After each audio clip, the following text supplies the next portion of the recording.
The letter arrived on a Tuesday morning when the fog hung so thick over the moors that Thomas Whitmore could barely see his own hands.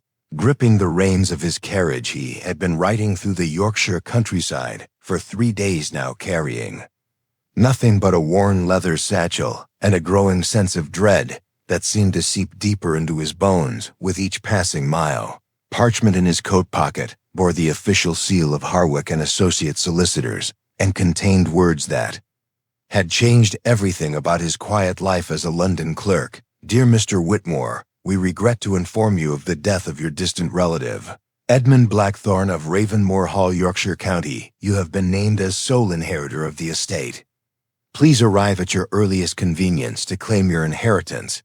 Thomas had never heard the name Edmund Blackthorne spoken aloud in his 28 years of life. His mother had been a Blackthorne before marriage, but she had died when he was barely 5 years old, and his father had refused to speak of her family, claiming they were better left forgotten in the past now. As his carriage wheels crunched over the gravel path leading to what would soon be his property, Thomas felt the weight of generations pressing down upon his shoulders like stones. Ravenmoor Hall rose from the mist like something pulled from a fever dream.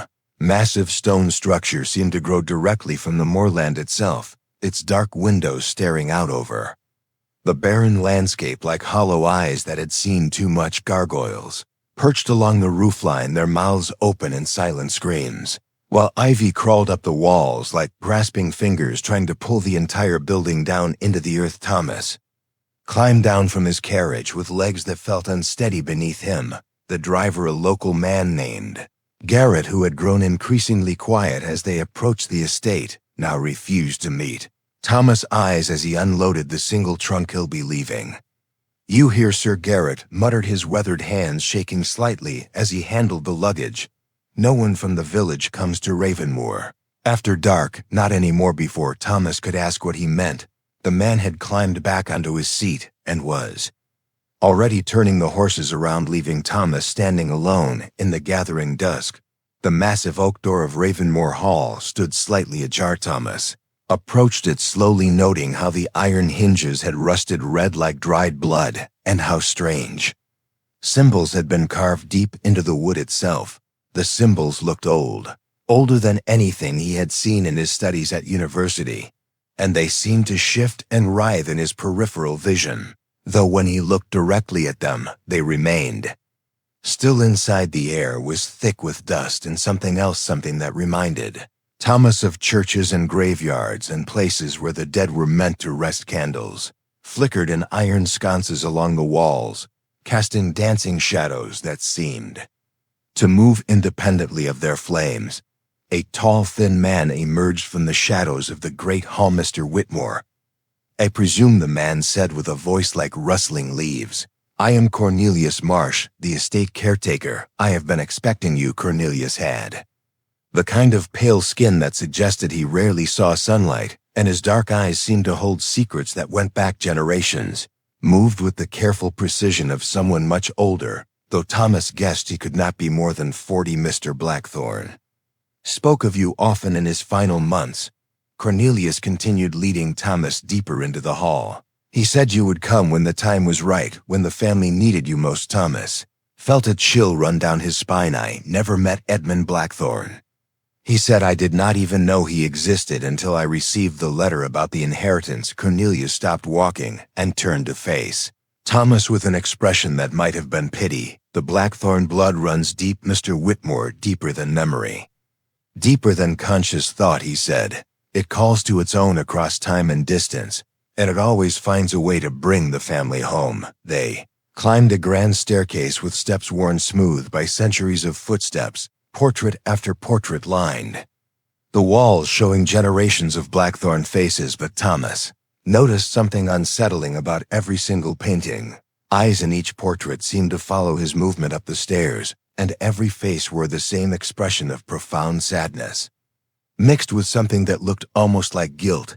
These are your ancestors, Cornelius explained, noting Thomas' gaze. The Blackthorne line stretches back over 400 years in this hall, though the family records go back much further than that. Thomas stopped in front of one portrait that made his breath catch in his throat. The woman in the painting looked exactly like his mother, or at least, exactly like he remembered her from his childhood. She wore a deep blue dress with silver buttons, and her dark hair was pulled back in a style that seemed both elegant and severe. But it was her eyes that truly captured Thomas' attention. They held the same haunted look he had seen in his mother's eyes during her final illness, the same desperate sadness that had kept her awake at night, whispering prayers in a language Thomas had never recognized. That is Isabel Blackthorne, Cornelius said softly. She lived here in the late 1700s and died quite young, as many of the Blackthorne women do. She looks like my mother, Thomas whispered. Yes. Cornelius replied, the resemblance runs strong in the female line, though the men of the family carry their own burdens. They reached the second floor, and Cornelius led Thomas to a heavy wooden door at the end of a long corridor. This was Mr. Edmund's private study, he said, producing a large iron key. He spent most of his final years here, going through the family papers and records. I believe he was trying to understand something about the family history. The key turned with a sound like breaking bones inside the study.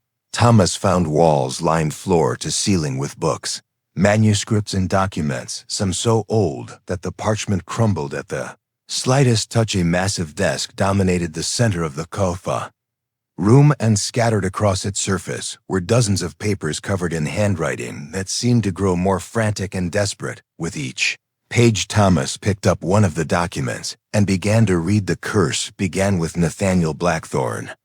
In the year 1456, the writing said, he brought something back from his travels in the Holy Land, something that should have remained buried in the desert sands, something that has poisoned every generation of our family since Thomas' hands began to tremble as he read further. Every Blackthorne child born in this house carries the mark Edmund had written. Some fight it their entire lives, others embrace it willingly, but none escape it entirely. The darkness is in our blood now, and it will never let us go. Thunder rumbled overhead, and rain began to lash against the windows. Cornelius appeared in the doorway carrying a tray with bread, cheese, and wine. You should eat something, he said, and rest. The house has many secrets to reveal, but they come slowly to those who are patient. Thomas looked up from the papers, feeling as though he had been reading for hours, though only minutes had passed. Cornelius, he said, what happened to the people in this house? What happened to my family? The caretaker set down the tray and looked at Thomas with those dark, knowing eyes. They lived, he said simply, and they died as all Blackthorns do when their time comes. But the curse, Thomas pressed. What Edmund wrote about Nathaniel and something from the Holy Land. Cornelius moved to the window and gazed out at the storm raging over the moors. Every family has its burdens, Mr. Whitmore, he said. The Blackthorns simply carry theirs more openly than most. He turned back to Thomas, and for a moment his face seemed to flicker in the candlelight, as though Thomas were seeing two different people occupying the same space. Rest. Tonight, Cornelius said, tomorrow you will begin to understand what it truly means to be a Blackthorne. As the caretaker left Thomas alone in the study, the candles began to burn lower, and the shadows on the walls grew deeper and more restless. Outside, the storm raged on, and somewhere in the distance, Thomas could swear he heard voices calling his name, voices that sounded like his mother, and like people he had never met, but somehow recognized. He looked down at the papers on the desk and noticed that new writing had appeared in the margins, writing that definitely had not been there moments before. Welcome home, it said in a hand he did not recognize. We have been waiting. Thomas woke to the sound of children laughing somewhere deep within the walls of Ravenmoor Hall. The laughter echoed through the corridors like water flowing through underground caverns, distant and hollow and wrong in a way that made his skin crawl. He sat up in the massive four-poster bed that dominated what Cornelius had called the master chamber, and tried to convince himself that he had been dreaming. The room was freezing despite the fire that had been blazing in the hearth when he went to sleep. Now only cold ashes remained, and frost had formed on the inside of the windows, creating patterns that looked disturbingly like reaching hands. Thomas pulled on his clothes and ventured into the hallway. The portraits that had seemed merely unsettling the night before now appeared openly malevolent in the gray morning light. painted face seemed to turn slightly as he passed, and he could swear he heard whispers following in his wake, whispers in a language that sounded like Latin mixed with something much older.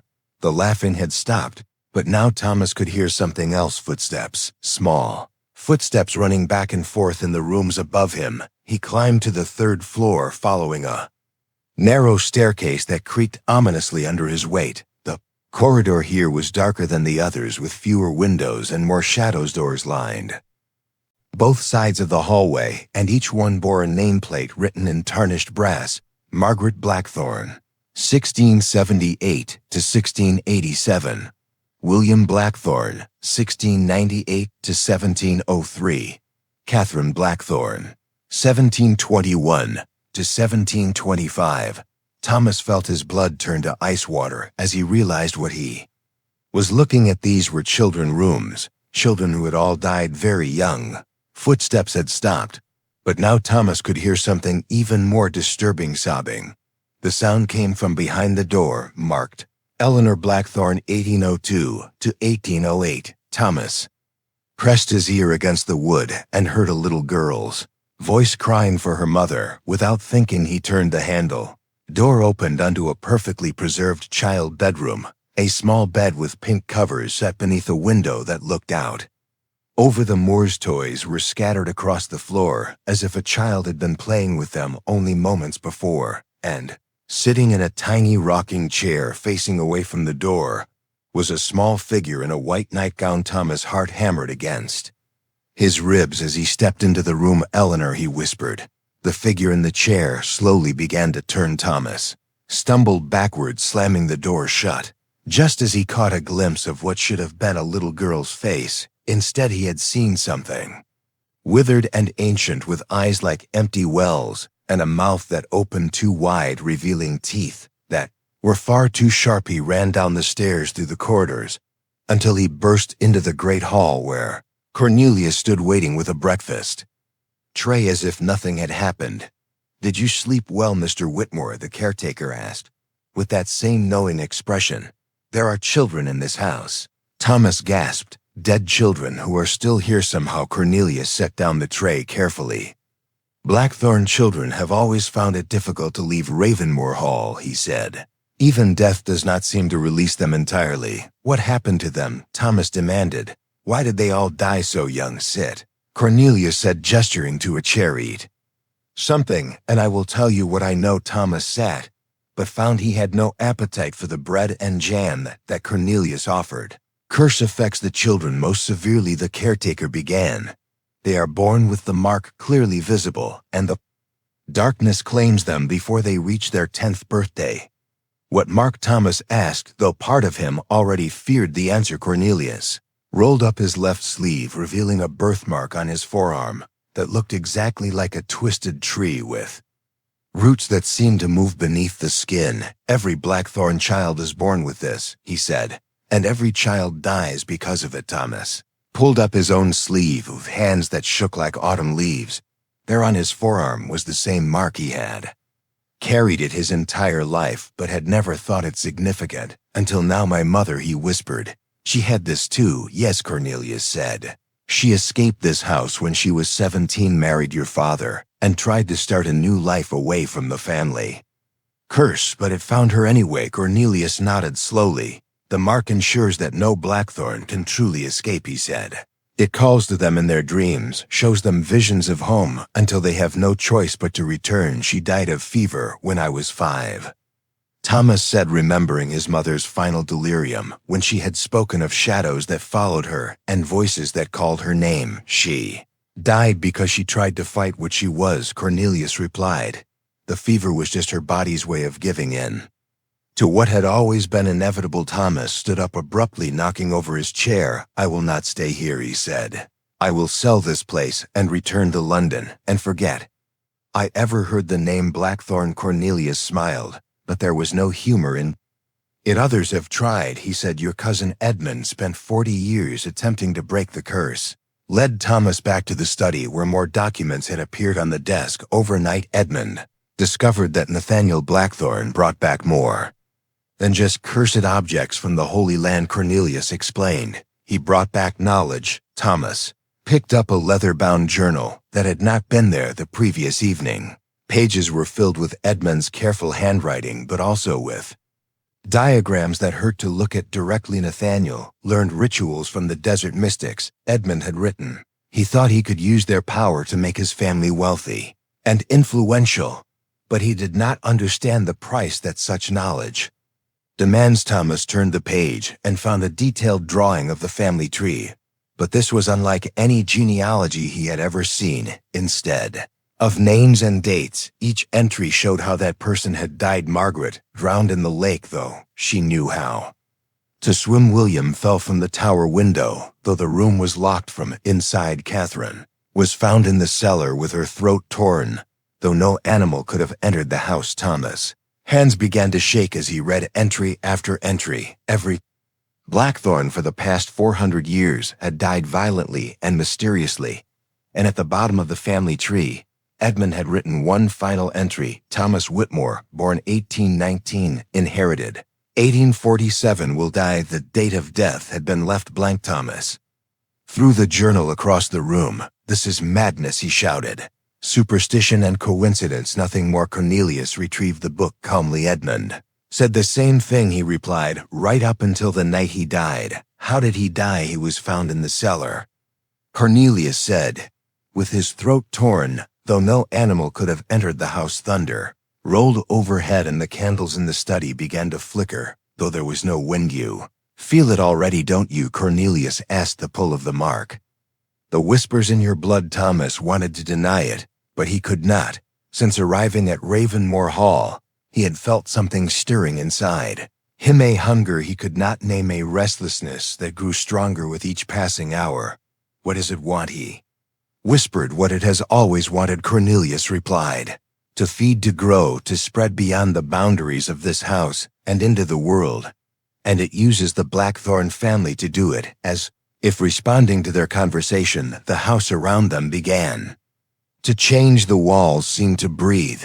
The shadows grew deeper and more restless, and from somewhere in the depths of Ravenmoor Hall came the sound of something large moving through the corridors, something that was not human but had once been. Thomas looked at Cornelius and saw that the caretaker's eyes had changed. They were darker, now ancient, knowing. "Welcome home, Thomas," Cornelius said in a voice that belonged to someone else entirely. "Your real education is about to begin." The cellar door had been calling to Thomas for 3 days. He could feel its pull, even when he was in his bedroom on the second floor, even when he tried to lose himself in Edmund's journals, even when he attempted to sleep. The door stood at the end of the kitchen corridor, behind the servants' quarters, and it was always slightly open.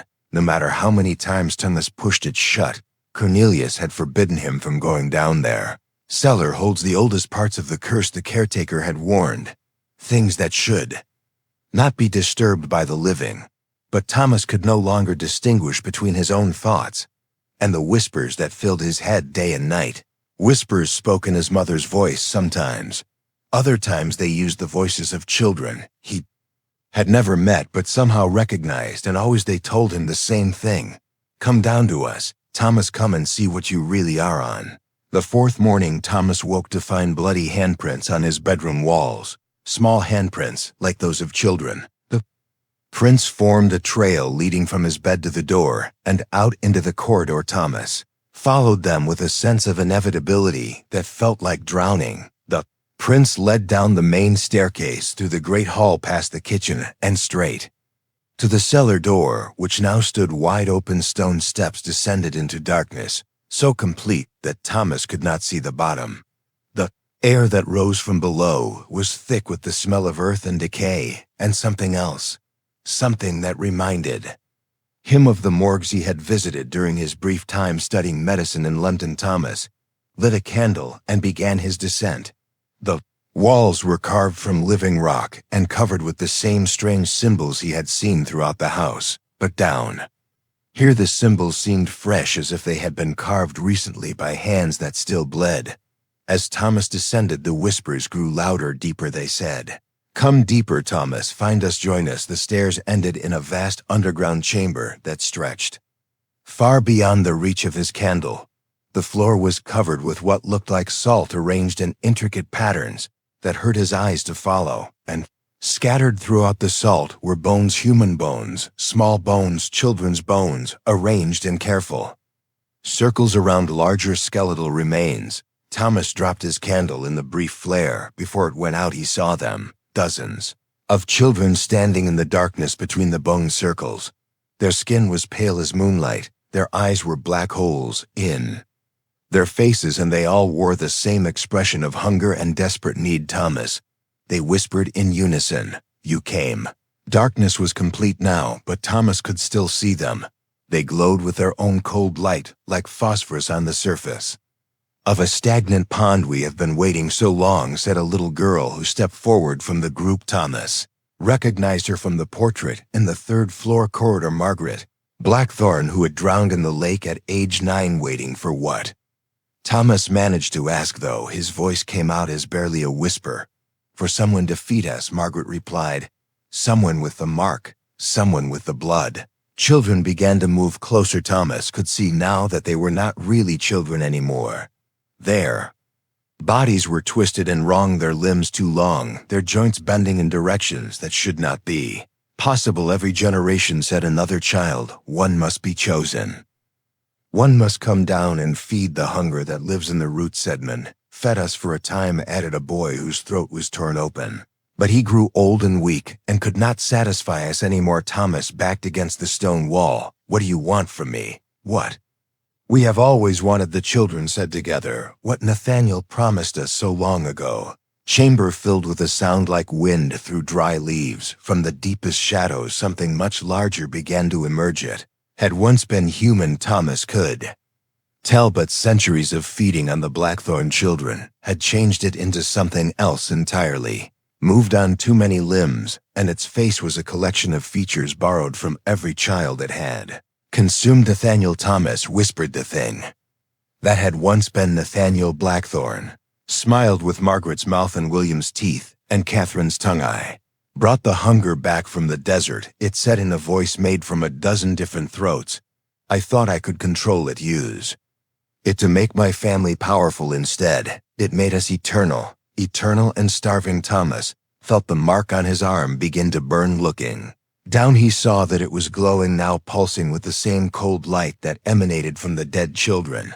"The mark is not a curse," Nathaniel continued. "It is a dinner bell. It calls to the hunger, tells it when fresh blood has arrived." The children began to circle Thomas like wolves. "But I am not a child," Thomas said desperately. "I am 28 years old. Age matters little," Nathaniel replied. "The hunger has grown stronger over the centuries. It can feed on adult blood, now adult fear, adult despair." "Edmund lasted almost 6 months before we drained him completely."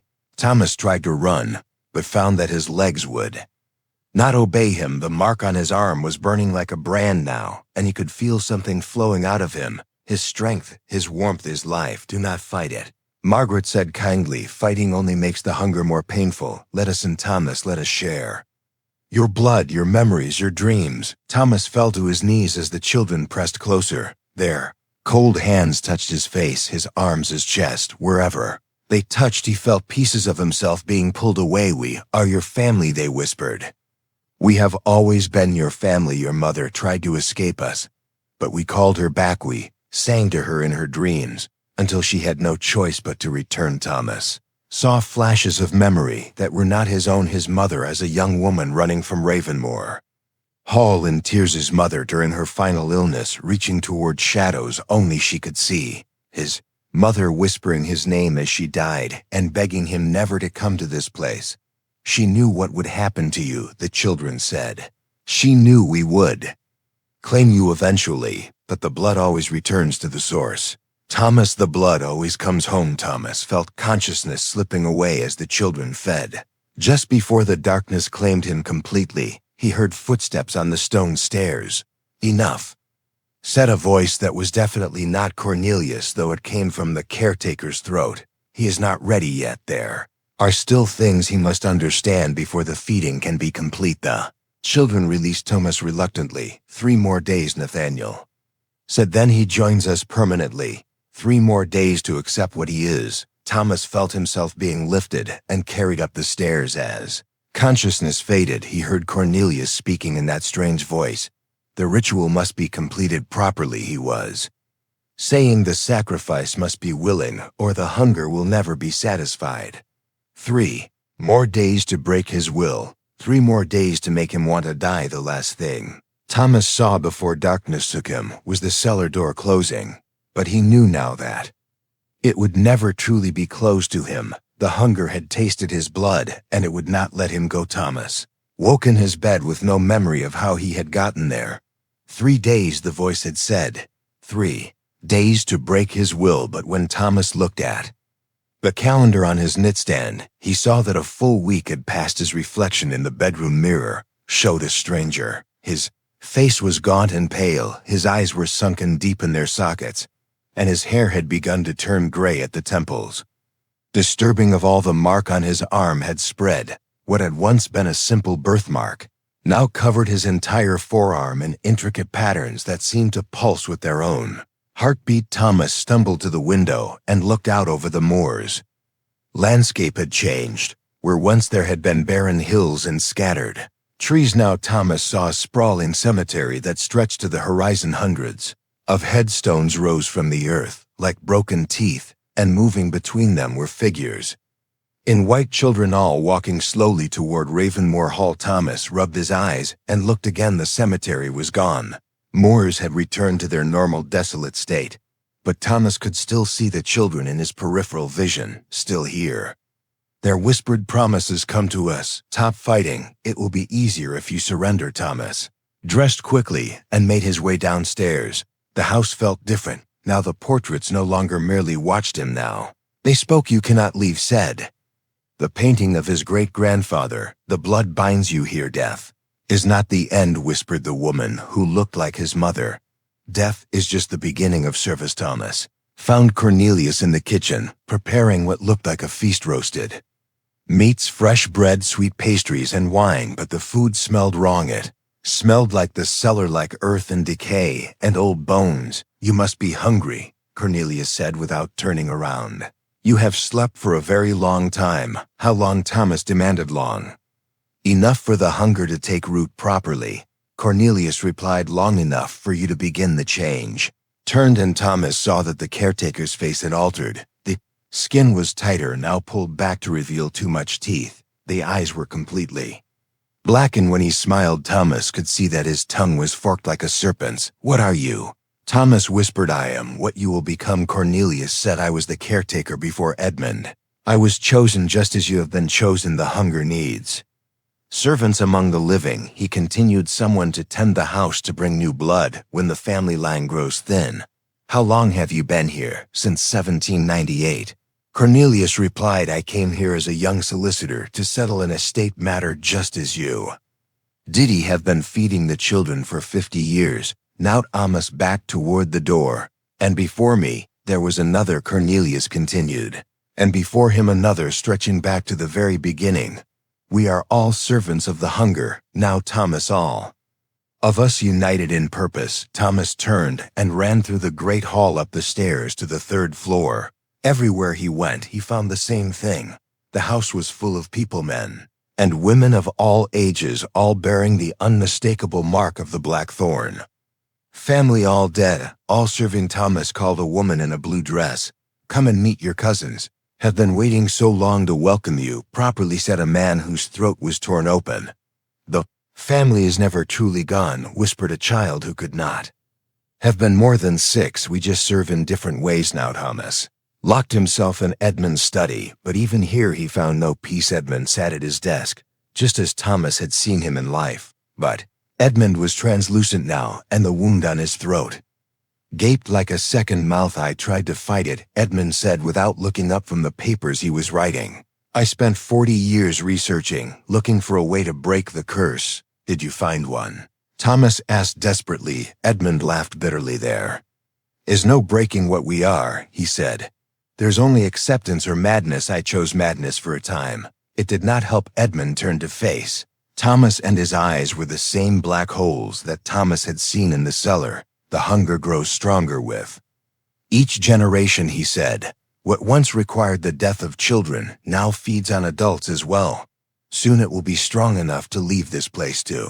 Spread beyond the boundaries of the estate, and when that happens the world will know true starvation. Thomas sank into a chair. Why me? He asked. Why was I chosen? Because you are the last. Edmund replied, the very last of the direct. Blackthorne line, when you die and join us the ritual will be complete. The hunger will be free. Edmund stood and moved closer. But it must be your choice, he said. The final sacrifice must be willing, or the binding will not hold. So, we have 3 days to convince you, 3 days to show you what awaits if you continue to resist. If summoned by his words, the study door opened. Thomas expected to see Cornelius or one of the dead family members. Instead, he saw his mother. She looked exactly as she had when Thomas was 5 years old, beautiful and sad and so very tired. Thomas, she said softly. My darling boy. Thomas ran to her and felt her arms close around him. She was warm and solid and real. Mother, he sobbed. I thought I had lost you forever. You did lose me, she said gently. But that does not mean we cannot be together. I have been waiting for you to come home, waiting to show you that death is not the end. She pulled back and looked at him with eyes full of love. Join us willingly, Thomas, she said. Let the hunger take you peacefully. We can be a family again. We can be together always. Thomas wanted nothing more than to say yes. The loneliness he had carried since childhood, the aching emptiness that had driven him from job to job, from city to city, all of it could end. All of it could be filled. I know you are tired, his mother continued. I know you are afraid, but there's nothing to fear in death. Only service, only belonging, only the eternal satisfaction of the hunger. Thomas closed his eyes and felt himself beginning to surrender. The mark on his arm burned with pleasure now instead of pain. Whispers in his head became a symphony of welcome. Yes, he whispered. Yes, I want to come home. But as the words left his lips, Thomas heard something else. A sound from outside the study. The sound of footsteps running.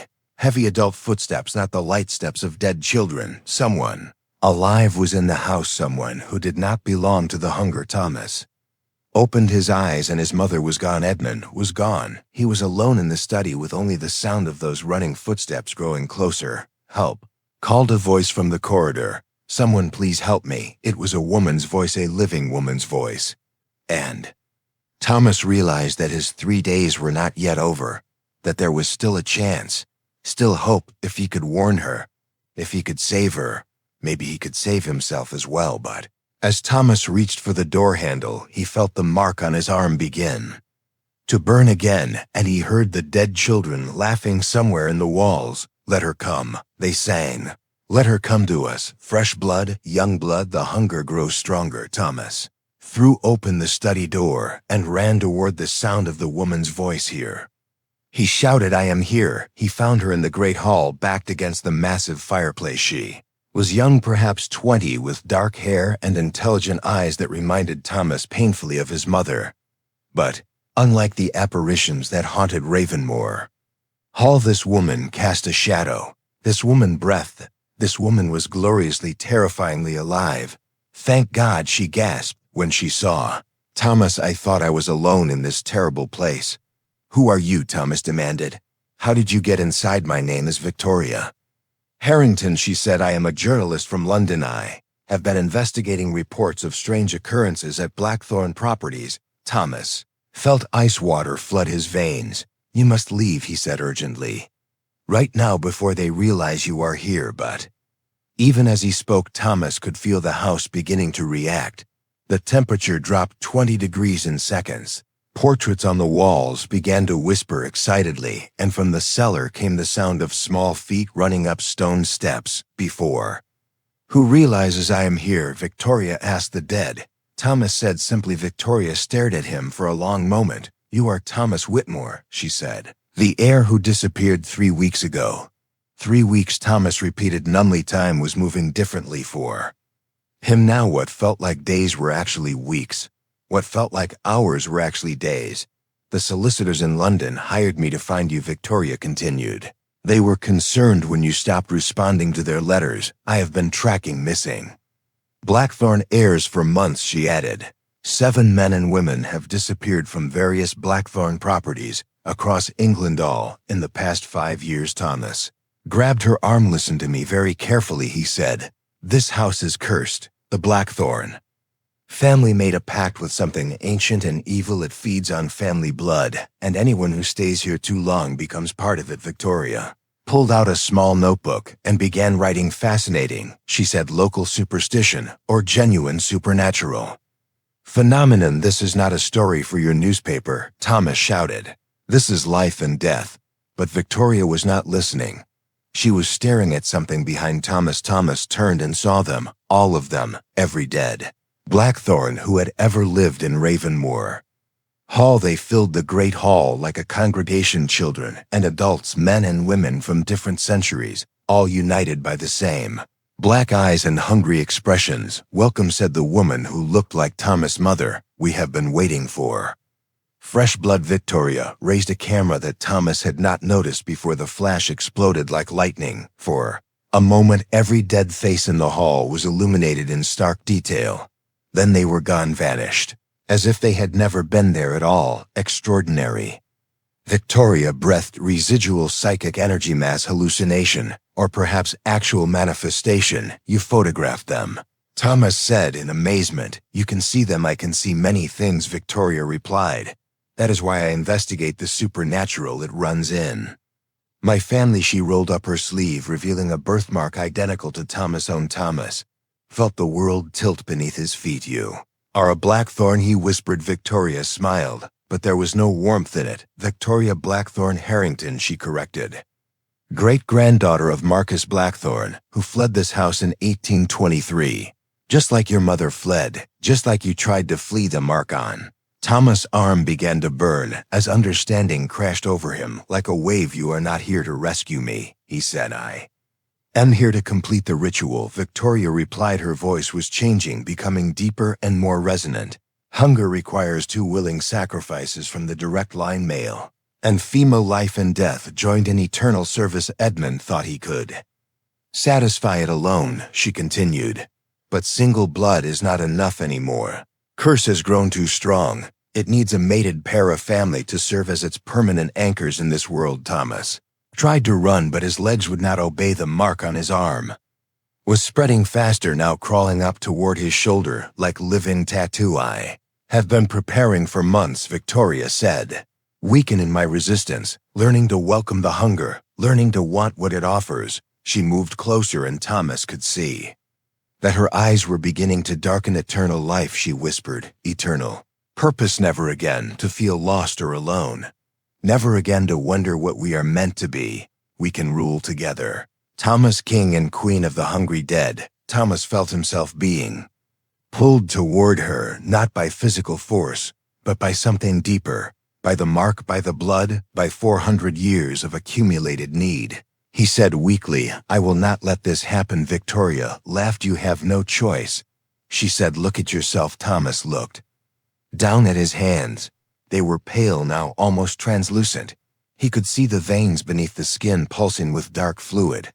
The change has already begun, Victoria continued. You cannot stop it now. You can only choose how you die, fighting and screaming, or peacefully. In my arms from the cellar came a sound like thunder. The hunger was rising, growing impatient. Choose quickly, Victoria said. Before it chooses for you. Thomas closed his eyes and thought of his mother, not the apparition that had tried to seduce him into surrender, but the real woman who had fought this curse her entire adult life, who had died trying to keep him away from this place, who had sacrificed everything to give him a chance at a normal life. I choose to fight, Thomas said. He grabbed Victoria and pulled her toward the front door. We can both escape, he said desperately. We can both break free. But the door slammed shut before they reached it. And Victoria was laughing. Escape, she said. There is no escape. There never was. The hunger planned this reunion from the moment your mother fled. Every choice you made, every path you took led here to this moment, to this choice, to this union. Great hall filled with cold light, and rising through the floor came Nathaniel Blackthorne, but he was not the twisted thing Thomas had seen in the cellar. He was beautiful now, arable, and beautiful, and utterly inhuman. My children, he said in a voice like winter wind. Are you ready to come home? Victoria knelt before him. We are ready, she said. Thomas felt his knees beginning to bend, felt his will beginning to crumble. But deep in his mind he heard another voice, his mother's true voice. Fight, she whispered. Fight until the very end. Do not let my sacrifice be meaningless. Thomas straightened up. No, he said to Nathaniel.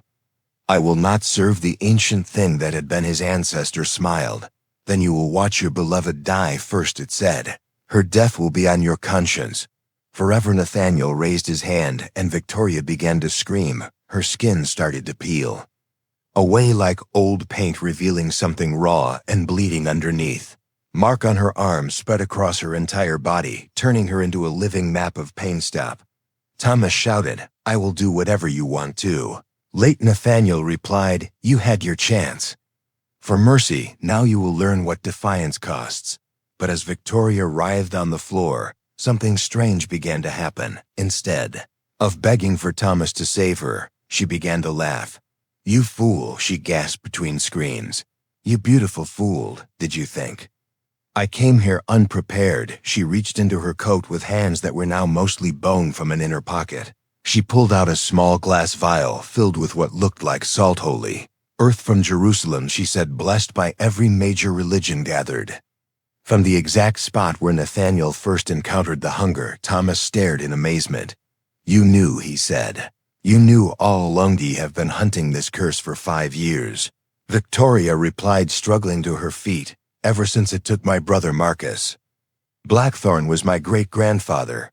But he was not the only one who escaped. Some of us have been fighting back. Some of us have been preparing. She threw the contents of the vial across the floor, where the blessed earth touched the ground. The house began to shake. The portraits screamed. The dead children wailed, and Nathaniel himself stumbled backward, as if struck by lightning. Impossible, he roared. The hunger cannot be contained. Not anymore. It has grown too strong. Not contained, Victoria said, redirected. She pulled out a second vial. The hunger feeds on Blackthorne blood, she continued. But what if there were no more Blackthorne-ish? What if the last 2 members of the family died, not as slaves, but as weapons? Thomas understood a murder-suicide, he said. Our deaths would break the bloodline permanently. But more than that, Victoria replied. If we die by our own choice in defiance of the hunger, our blood becomes poison to it. The curse turns inward, consumes itself, destroys everything it has built over 4 centuries. Was changing again. The beautiful, terrible form was dissolving, revealing the twisted thing Thomas had seen in the cellar. You cannot, he screamed. I will not allow it. You have no power over willing death, Victoria said. She handed Thomas the second vial. It was not salt, but something that glittered like ground glass, pulverized silver, she explained. Mixed with wolfsbane and blessed by dying priests. It's enough to kill us both. Fast enough that the hunger cannot feed on our final moments. Thomas took the vial around them. The house was collapsing. 400 years of supernatural architecture crumbling.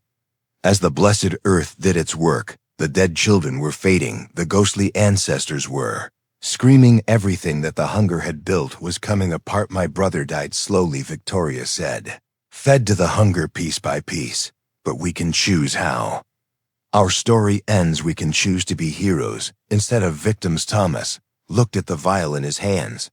Will it hurt? Everything hurts, Victoria replied. But this will hurt less than eternal slavery, and our pain will have meaning. Thomas thought of his mother, of her desperate flight from this place, of her years of fear and hiding, of her death believing she had saved him. She would be proud, Victoria said, reading his thoughts. She would understand. Nathaniel lunged toward them, but the blessed earth held him back. You are destroying everything, he raged. Centuries of work, generations of careful breeding. The hunger will never forgive this. The hunger will starve, Victoria replied calmly, and good. Thomas opened his vial. The contents smelled like flowers and metal and something else, something that reminded him of his mother's perfume. Together, Victoria said, opening her own vial on 3-1. The house shuddered around them. To Nathaniel screamed with voices that belonged to every child he had ever consumed. 3. Thomas and Victoria Drank the poison, tasted like freedom. Thomas felt his heart begin to slow, his vision began to fade. But for the first time since arriving at Ravenmoor Hall, he felt peace at work. Victoria whispered beside him, "Can you feel it? The hunger is dying." Thomas could feel it like a great beast finally exhaling its last breath. The house around them was not just collapsing physically, it was collapsing spiritually. Every curse, every binding, every drop of spilled blood, all of it unwinding, all of it ending. "The children," Thomas said as darkness closed. "And are they free?" Victoria smiled. Look, Thomas turned his head with tremendous effort. Standing around them were the same children he had seen in the cellar. They were different now. They were clean and whole and at peace. "Thank you," said Margaret Blackthorne. "Thank you for letting us go one by one." They faded not into shadow, but into light, going where they should have gone so long ago. "We did it." Victoria breathed. "We actually did it." Thomas felt her hand find his. "See, I'm sorry," he said. "Sorry that we could not have a different ending." "This is the ending we chose," she replied. "This is the ending we earned." Last thing Thomas saw was sunlight, real sunlight streaming through the windows of Ravenmoor Hall, the first natural light the house had seen in 4 centuries. The last thing he heard was silence, peaceful, blessed silence. No whispers, no hungry voices, no children calling for blood, just quiet. And then Thomas Whitmore died, and with him died the last of the Blackthorne curse. Months later, a team of investigators from London found 2 bodies in the ruins of what had once been Ravenmoor Hall. The building had collapsed completely, leaving only foundation stones and blessed earth. The official report stated that Thomas Whitmore and Victoria Harrington had died in a structural collapse, but the locals knew better. They knew that some curses can only be broken by those brave enough to break themselves. And they knew that sometimes the greatest victory looks exactly like defeat. The Blackthorne name died with Thomas and Victoria, but their sacrifice lived on in the peace that finally settled over the Yorkshire moors, in the children who could finally restand, in the proof that even the oldest evil can be defeated by those willing to pay the ultimate price. The hunger that had fed for 4 centuries starved to death in a single day, and the Blackthorne family curse was finally forever the end.